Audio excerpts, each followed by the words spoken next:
You're listening to Financial Advisor Marketing, the best show on the planet for financial advisors who want to get more clients without all the stress. You're about to get the real scoop on everything from lead generation to closing the deal.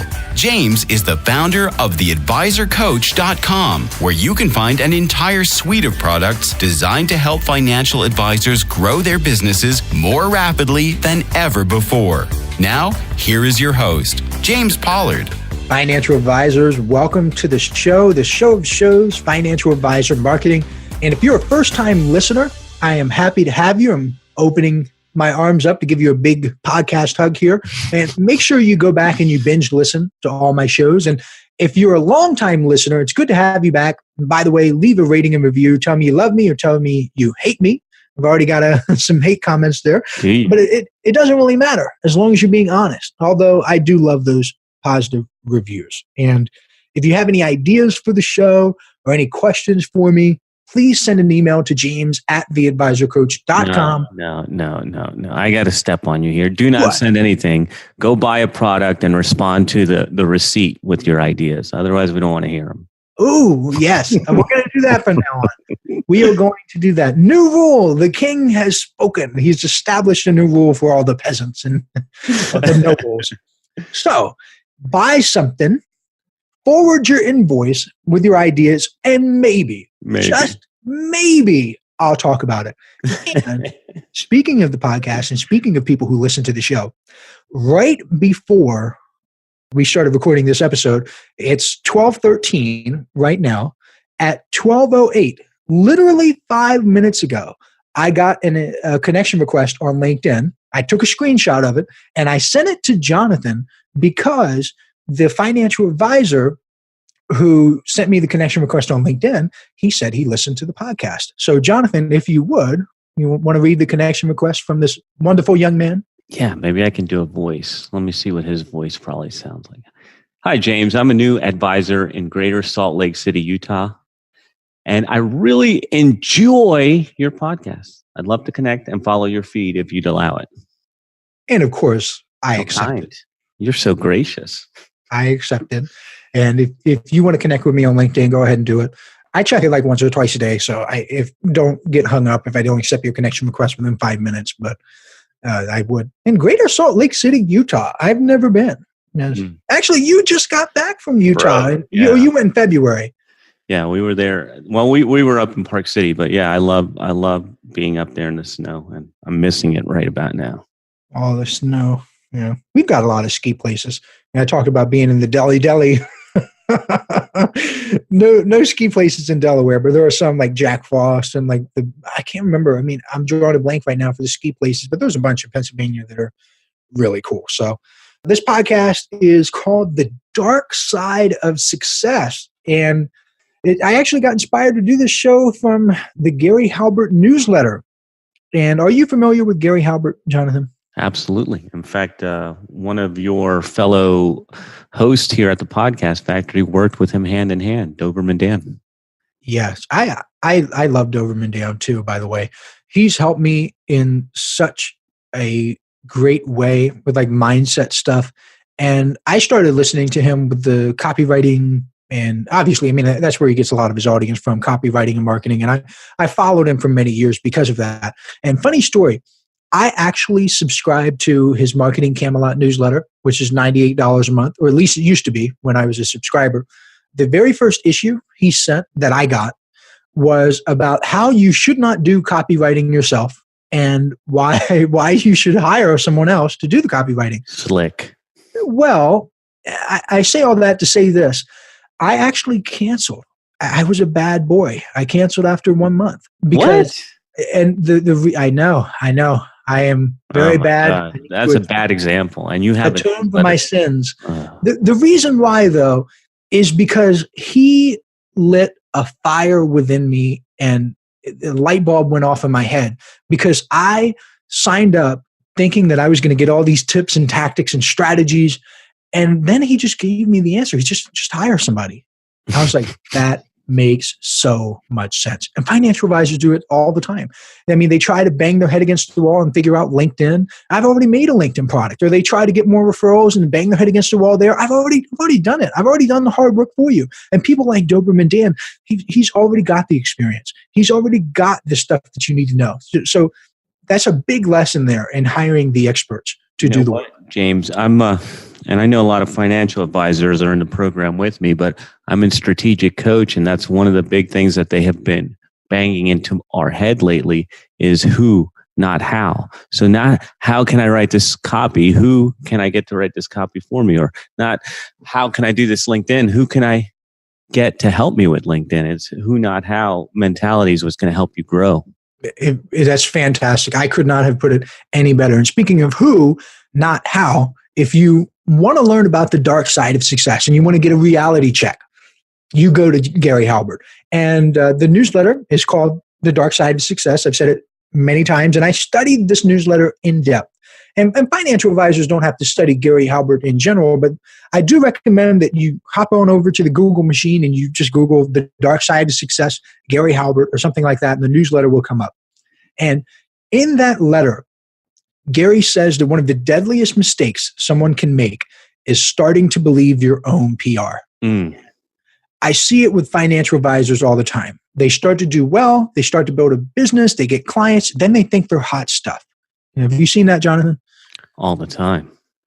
People start to believe their own PR, and it's really dangerous. So I wanted to talk about this specifically for financial advisors. And by the way, this type of stuff is good for financial advisors' clients as well, because if you're dealing with wealthy clients, this may be something that they need to hear. So let's get into it. I mean, take this to heart. I mean, I'm being dead serious. If you got some people whose money you're managing and who you're advising who are worth $5, $10, $15, $20 million, or even just $1 million or more, this is information that they need to hear. So buckle up, get your popcorn, and we will get into it. And I want to bring this up because when people talk about being successful, especially with all these gurus and experts floating around the web and the interwebs these days, they often leave out the quote unquote bad stuff. Because while being successful, I mean, it's awesome. It does come with a hefty price. And I'm not talking about the price that you pay to the IRS, Jonathan. Not talking about that price. That too. So the price of success, it's something that not that many people see. And let me stop for a second. I want to circle back, and I want to say that one of the things Gary Halbert says in that letter many times is, don't be too sure. Don't be too sure. He keeps repeating it. And it's something that I didn't really recognize until I read it for like the third or fourth time. And it really stood out to me. And I highlighted it. I circled it. Just that phrase, don't be too sure. Just because you've had some success, just because your methods are working right now, just because your clients have accumulated a nest egg and they're living high on the hog, as the Southerners say, don't be too sure. And if you're thinking that this stuff doesn't apply to you or that it won't apply to you, seriously, don't be too sure. Don't brush this stuff off. Anyway, one thing is jealousy. Seriously, when you start winning in life, a lot of your friends and your family, they will stop talking to you. They won't be happy to see you win. I know it's a shocker. I know that so many people expect their family members to like pat them on the back and celebrate with them and pop champagne like they won a championship game. Hey, financial advisors, are you ready to take your business to the next level and get more clients with less stress? I invite you to join the James Pollard Inner Circle, a paper and ink newsletter that gets delivered directly to your door every month. When you join now, you'll also get a 90-minute instant download called 5 Keys to Success for Financial Advisors, a $97 value for absolutely free. All you have to do is head over to theadvisorcoach.com/newsletter and join today. But they don't. So you would be wrong. And it's heartbreaking to think this. And it's even more heartbreaking to realize it. But it happens. And Jonathan, have you ever experienced this with your family or your friends? Bro, we're surrounded by people like this. There's only one person that I think is truly happy for my success, and it's my dad. Everybody else, my brother hates me. I mean, I don't even have any friends from when I was in high school, and it's because we took different paths. Yeah. And that happens with a lot of people. And my own situation is pretty similar. My mom is actually, at least she seems happy. I mean, she's more like, I don't want to say she doesn't care, but she's just not involved in this world. Like she doesn't know enough to really make a judgment. She just knows that certain things I do, I mean, other people can't do, and places I go, and it's just cool stuff. So she sees all the cool stuff. She's like, wow, you're having fun. It looks like you're having a great time.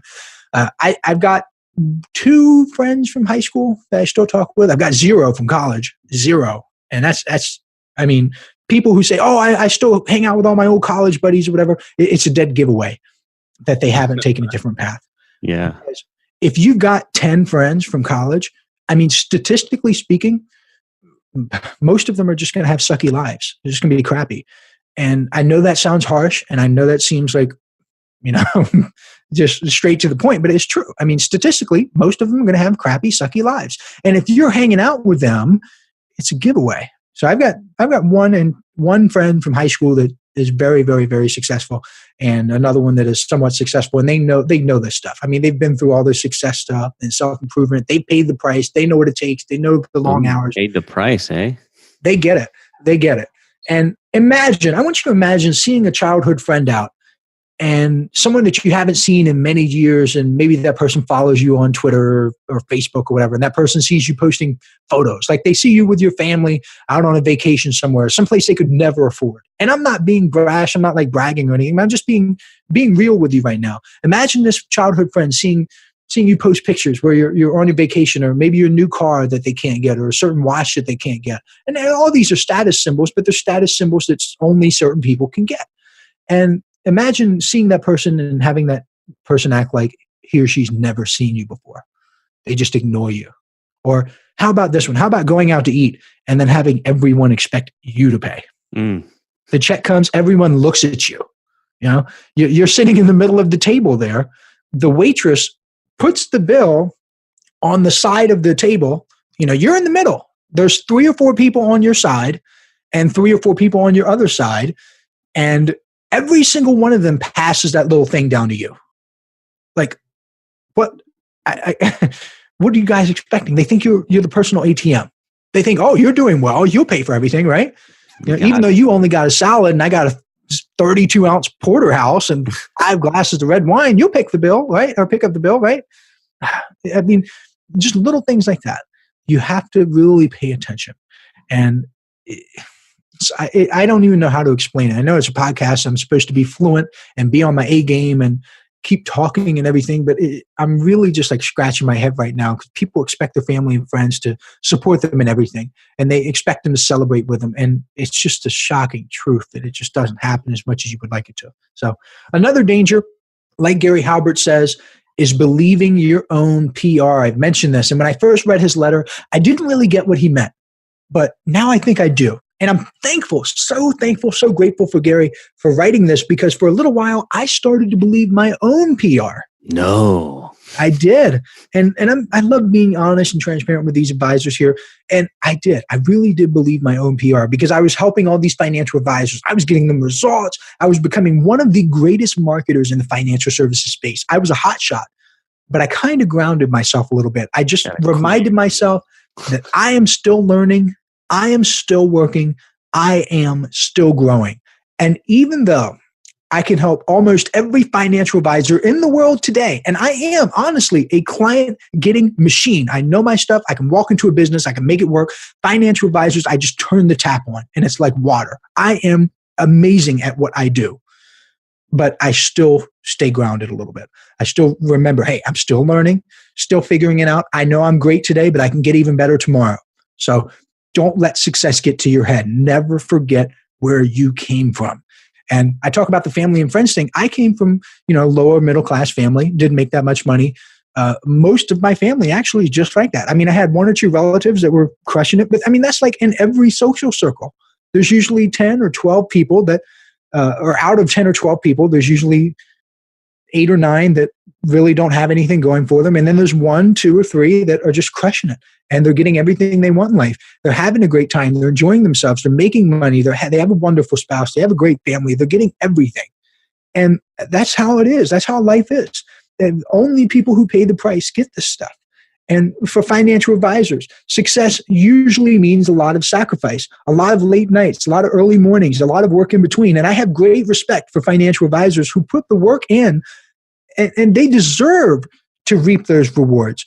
But the dark side of success will always be there. There's always a price to be paid. There's always stuff you don't see. It is not all fun and games. It's not. It's not stuff you see. People get this image.